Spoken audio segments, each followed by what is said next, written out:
Hi welcome to my channel. ఈరోజు మేము ఏం చేస్తున్నామో తెలుసా? కుండ బిర్యానీ.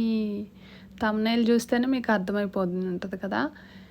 ఈ కుండ బిర్యానీ చాలా సింపుల్. అసలు మనం వేరే వెజ్ కర్రీస్ కంటే ఇది చాలా సింపుల్ చెప్పాలంటే.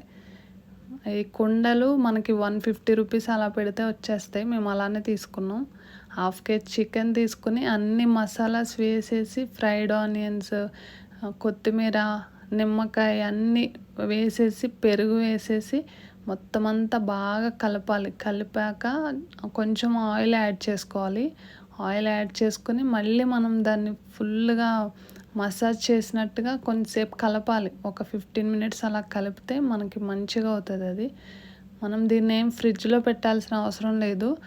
జస్ట్ మనం బయటైనా ఒక సైడ్కి పెట్టేసి ఒక 2-3 అవర్స్ అలా వదిలేస్తే సరిపోద్ది అంతే. తర్వాత మనం ఇలా గిన్నె తీసుకుని కొంచెం ఆయిల్ వేసుకుని మసాలాస్ అన్నీ వేసేసి జస్ట్ లైట్గా ఫ్రై చేసి వాటర్ పోసుకోవాలి. ఇది వాటర్ పోసుకొని మనకి వాటర్ ఏమి క్వాంటిటీ అవసరం లేదు, కొంచెం వాటర్ వేస్తే చాలు. చేసి రైస్ కుక్ అవ్వడానికి అంతే. ఈ రైస్ని 1 అవర్ ముందే మనం నానబెట్టుకోవాలి.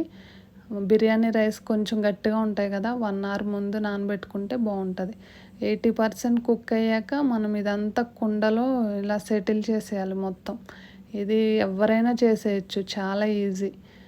ఇలా మనం అన్ని పైన మొత్తం ఇలా గార్నిష్ చేసేసి కొంచెం నెయ్యి వేసుకుని ఇలా దమ్ పెట్టేయాలి అంతే.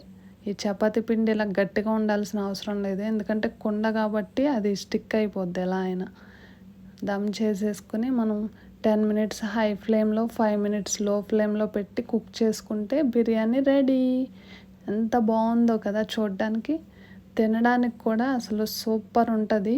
ఈ కుండలో ఉండే ఫ్లేవర్ అనేది మనకి తెలుస్తుంది అనమాట. మామూలు బిర్యానీ కంటే ఇది మనకి చాలా బాగుంటుంది, చాలా టేస్టీగా ఉంటుంది. అండ్ మనం ఇంట్లో చేసాం కాబట్టి ఇది చాలా హెల్తీ కూడా. మీరు కూడా ఇంట్లో ఒకసారి ట్రై చేయండి. అండ్ మీకు ఎలా వచ్చింది అనేది నాకు కామెంట్ చేసి చెప్పండి. అండ్ నా ఛానల్ ఫస్ట్ టైం చూస్తే